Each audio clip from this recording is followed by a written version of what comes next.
İstanbul'dan zirve dağcılıktan katıldılar. Bunun dışında Doğu Bayas'tan birkaç tane arkadaşımız geldi. Çanakkale'den birkaç arkadaşımız geldi faaliyetlere katıldı. Doğa Sporları Kulübü'nün bir çalışması var. UNKE de buna dahil oldu. UNKE ile beraber çalışmaları oluyor. Buna vatandaşları da aslında sevk etmek lazım. Neden? Çünkü ne kadar statik bir hayat, diğer bütün hayatlarında da zirveye ulaşmalarını temenni ediyorum.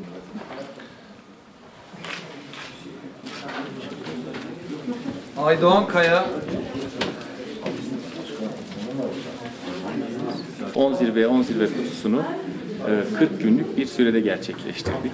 Yani cumartesi, pazar günleri ard arda 2 gün tırmanışlar gerçekleştirdik ki bunların birçoğu da 3000 metrenin üstündeydi. Tabii şimdi bu defterler zaman içerisinde dolacaktır mutlaka. Onların geri dönüşümü olacak bize. Hani bu dağlara kimler gelmiş? Mesela Artos'a kimler çıktı? Yabancı dağcılar geldi mi, gitti mi? Nemrut'a kimler çıktı? Bu anlamda da bir dönüşü olacaktır bizde. Avrupa'da çok yaygın olan bir spor. Şimdi bizde daha çok biz seyirci olan bir kültürüz. Yani işte futbolun seyircisiyiz, basketin seyircisiyiz, voleybolun seyircisiyiz. Dağlar bize çok uzak, doğa sporları bize çok uzak. Yeni alışmaya çalışıyoruz. Amacımız oluşturacağımız dağ timini daha sağlıklı, dağ koşullarına uygun, doğa koşullarına uygun bir hale getirebilmekti. Bu ekibi oluşturabilmekti. Bu anlamda bizim için de başarılı oldu. Ekibimiz dağları tanıdı, yürümeyi öğrendi, nasıl hareket edeceğini öğrendi. Ve bununla beraber zirve kutularını da yerleştirmiş olduk.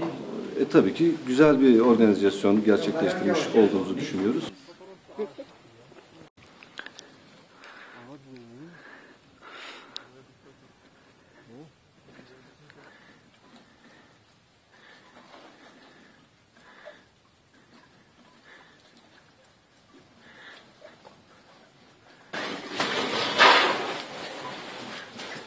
iyi gitti.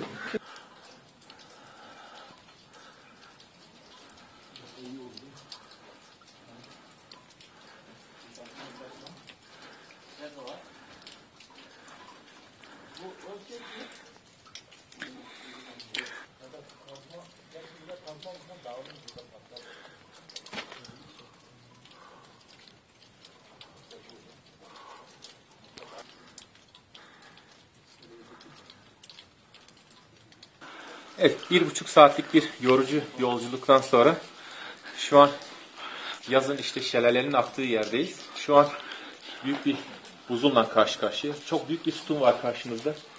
Çapı yaklaşık olarak 10 metre. Yükseklikte kayanın yapışma noktasına kadar baktığımız zaman 20 metreye yakın bir kolon görüyoruz şu an.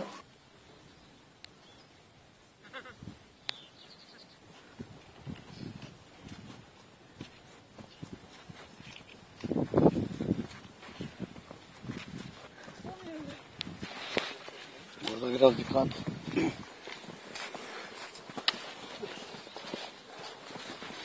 Gel. Motoru ver bana. Geç. Evet, şimdi.